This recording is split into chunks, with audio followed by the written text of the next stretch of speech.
ngeen di wax ñëpp bismillah ci penc li nga xamante ni ñoo ko organisé te ku fi nekk si taxawoon mun na dalal ku si nekk ndax ñëpp benn lañu loolu bis nag il faut que mu am koo xamante ne day féete si kaw yàlla def na ni mu xaw ñu teg ma ko ba nangu ko lool. Maintenant tey dañoo woon suñu président Habib Niang qui est le mouvement du président And Suxali Sénégal amical des jeunes cadres de Nguène de Thiès même woo ko tey pour ñu def suñu partenariat moom la yàqu si dara mu nangul ñu ko lépp lu si war si bis bi mu def ko te amatu tamit xam naa ni benn lu mu si kii lu mu si rëcc maintenant tamit pour waxaat ni amical des cadres de Nguène pare na pour liggéeyal le président Habib Niang bis ba ànd ak moom si lépp li nga xamante ni loolu la bëgg xëy na bu ñu waree tënkaat lu ñu wax ci wolof dañuy xaw a diis loolu maintenant daal ñu xamal ko ni instant bi moom fu mu dem ak lépp lu ñu fu mu mënta dem lépp lu ñu lu mu bëgg ñu ngi ci ndax xam nañu du dem si loo xamante ni daal dina am ngaañ waaw maintenant tamit ak sunu famille yi nga xamante ni tamit bis bi jàppuñu dara sunu mag ji baax yi nga xamante ne askanante dëpp ñu baax jàpp bis bi chaque jour mi ngi naan fu ngeen toll est-ce que kii jàpp na bis bi est-ce que kii waaw asu ñu ngi lay jaajëfal bu baax ak sa délégation ak waa ngeen di yëpp la jeunesse tamit ñëpp tamit nuy remercier nañ leen waa Thionar Thiapon Pastel groupement des femmes bu Kër Issa yooyu ñëpp teew ngeen fi gis nañu seen teewaay ñu ngi leen remercier wasalaam. parce que yaakaar naa ni tey bés bi seen bés la yaakaar naa ne li may faral di wax toujours ñii de duguma leen terrain joxuma leen alal joxuma leen mos ñoom seen bopp ñoo dem ba gisal seen bopp lu leen doy biir Thiès ni bàyyi fii ay doomu ay mouvement yu ñu jeex ay parti politique yu ñu jeex ñoo ne dañu décidé ànd ak man pour lan pour ñu liggéey ngir Thiès avance yaakaar naa ne yéen de rëccuwu leen xam ngeen fi ngeen teg seen tànk ñun ay jeunes lañu dëkk si dëkk bi yaakaar naa ne wax naa ko keroog wax ma ko en français wax naa keroog benn jeune wax xam na ni mu ne président yow da ko wane dafa ñëw ne président dëkk bi metti na dama bëggoon ngir yàlla rek nga jox ma 300 000 francs ma dugg gaal ma dem ma jël gaal bi ma dem ma ne ko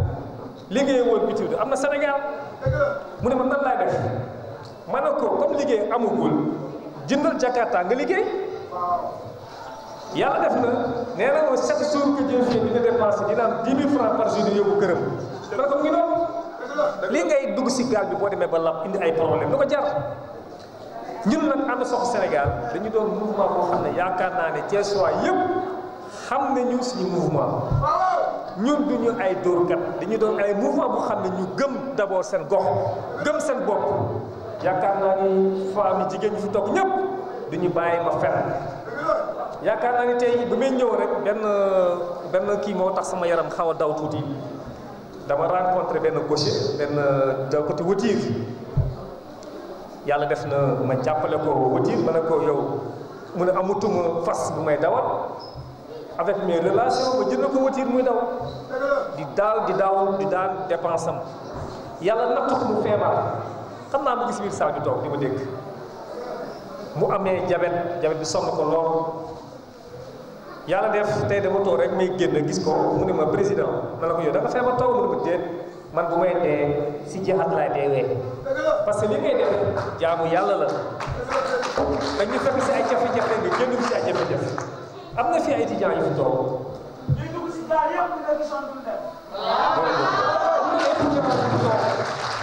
yaakaar naa ne tey dañ leen orienté à Dakar à Saint-Louis à Ziguinchor duñ ma bàyyi ma fekk fi nekk am ñi fi nekk ñu fi toog ma jël leen en charge ma ne man sama gor mayuma ma bàyyi sama ay rakk sama nekk daal di difficulté bu ñëpp doon def Habib Niang Sénégal dina émerger xam nga lu fi war a nekk mooy leen dama leen di ñaan da ngeen bañ a gëm ngeen da ngeen bañ a topp ñii nga xam ne gëmuñu dara xam nañu tax dóorkat rek dañuy doon man nag ñëpp xam nañu sama position envers son excellence le président Macky Sall maa ngi ginnaaw di ko dooleel son ministre des finances mooy Abdoulaye Diallo qui est un frère à moi li may ñaan mooy incha allah ràggatul dinañu toogaat parce que ni comment reprendre nañu formation yi si wàllu famille barki démb rek ni ngoon Touba samedi bi di ñëw incha allah na ànd ak cadre ñetti dañuy dem Touba parce que am na benn rassemblement ralliement bu mag bu xam ne ay jeunes ay femmes yoo xam ne dañ leen defal action yoo xam ne gis ko dañuy bëgg ñoo adhéré si mouvement bi. li may wax mooy Thiès tey bu baaxee si ñun la baax donc il faut ñu gëm suñu bopp xam fu ñu teg suñu tànk xam ku ñu àndal yaakaar naa ne wax naa ko si sama propos. Beaucoup de gens se posent la question mais le gars là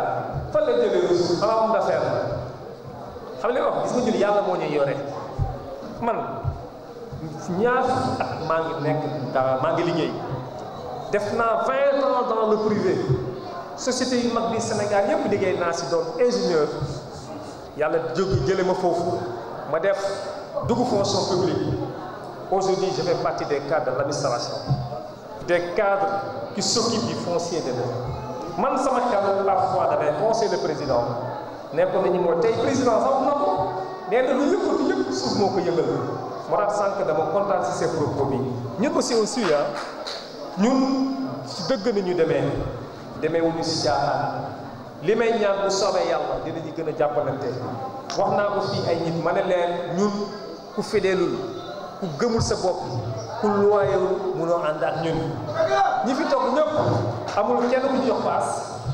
ñun duñu jël ay kaar duñu jël ay dërëm pour que ñun ñëw leen parce que ay doomu Cees nañu am nañu droit indi seen édifice indi seen taxawaay bii Cees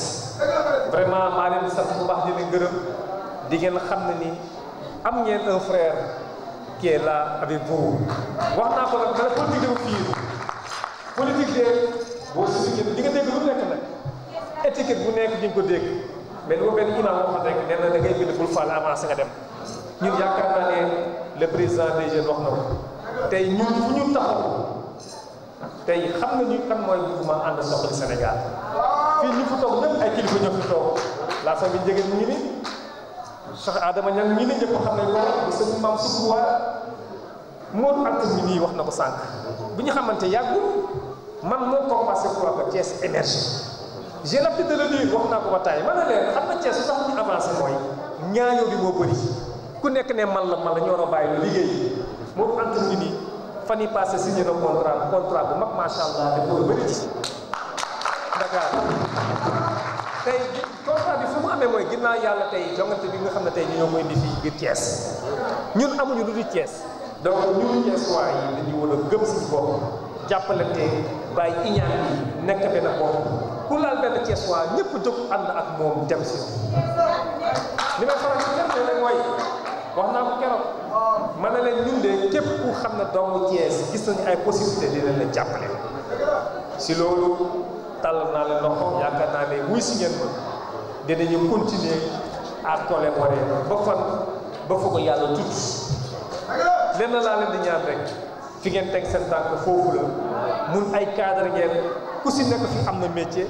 c'est vrai jaay ko caaf bi cadre la un fond man mi li may liggéey mooy lan lu may liggéey dem ko di dund sama njaboot mais c'est normal kii wax na ko sànq il faut que ku si nekk gëm sa bopp xam fi nga teg sa tànk parce que tey dëkk bi tey bu ñëpp a demee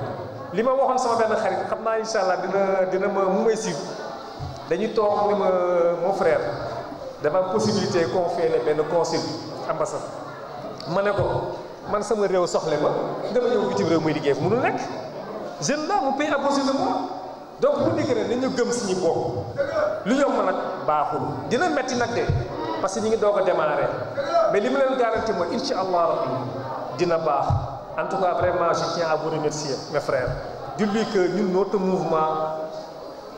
d'abord on est tous des frères unis benn bokk nañu bokk mooy kan mooy Habib Niang mooy kan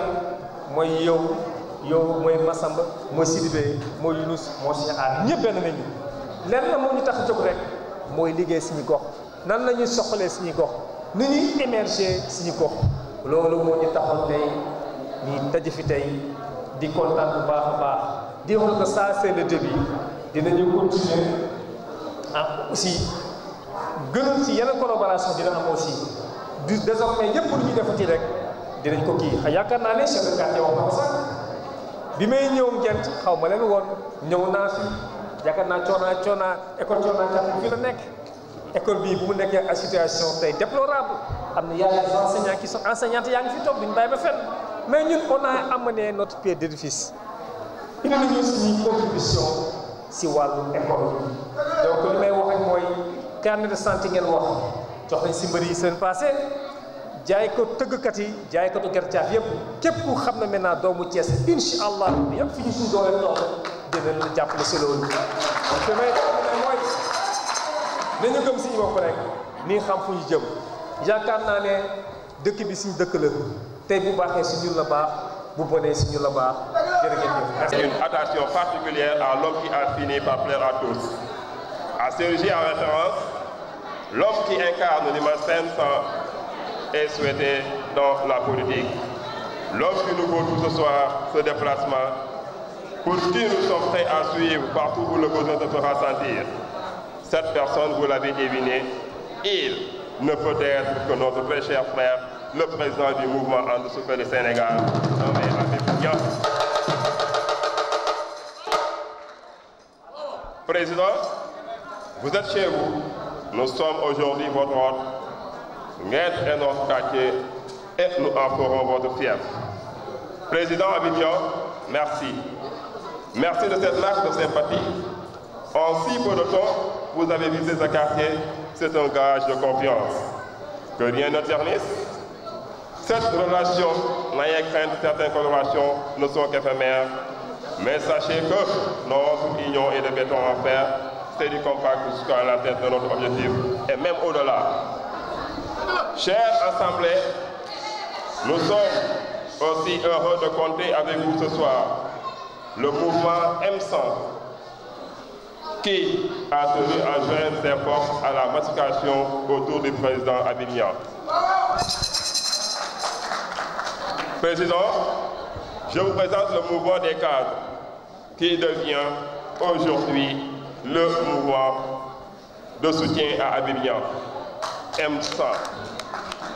qui a mobilisé tous ses sympathisants et a décidé de rallier votre combat. Président, les rangs grossissent et c'est loin d'être fini. Nous savons que votre charisme peut nous porter au-delà, même de Thiès. Nous sommes fiers d'être avec vous et Ngueth vous renouvelle son contrat de confiance. Population de Ngueth, merci. Vous nous avez honorés de cette présence massive. Malgré l'urgence de la vie quotidienne, vous êtes tous là. La reconnaissance est sans limite et nous avons compris votre message. Inch'Allah, ensemble, nous respecterons toutes les échéances à venir. Merci, Président et sa délégation. Mention spéciale à la population de la région de Thiès. Le 17 novembre 2020 sera inscrit dans les annales de l'histoire politique de Thiès, marqué par l'alliance des deux entités, le mouvement des cadres de Ngueth et le mouvement And Suxali Sénégal, avec Habib Niang. Pour la reconquête de la mairie de la zone nord, l'engagement et la détermination des cadres de Ngueth ont décidé à l'unanimité d'accompagner ma candidature dans les prochaines élections locales. Le MAS, le mouvement And Suxali Sénégal Habib Niang,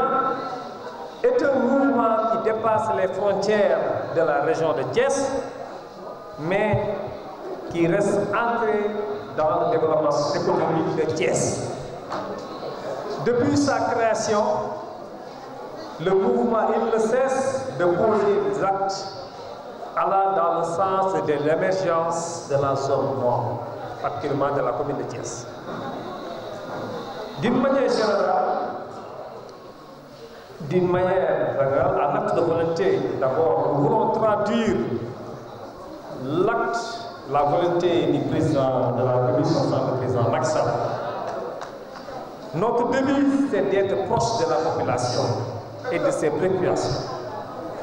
Le mouvement des cadres de Ngueth a compris que s'allier avec notre mouvement est le bon choix.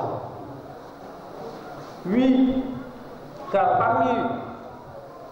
la pléthore de mouvements,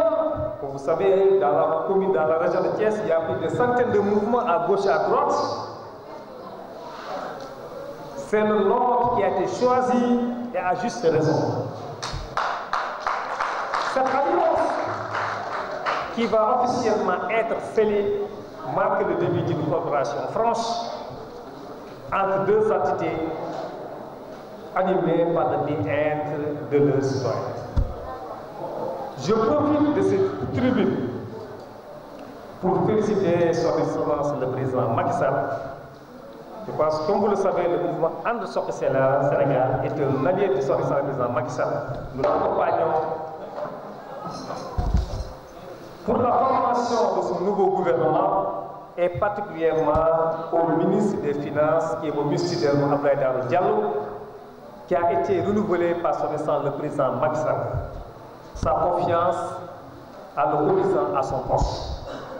Je ne saurais prendre mon propos sans remercier mes proches collaborateurs qui sont là, qui ne mettent aucun effort pour la massification du mouvement And Sokk Sénégal. Merci de votre attention.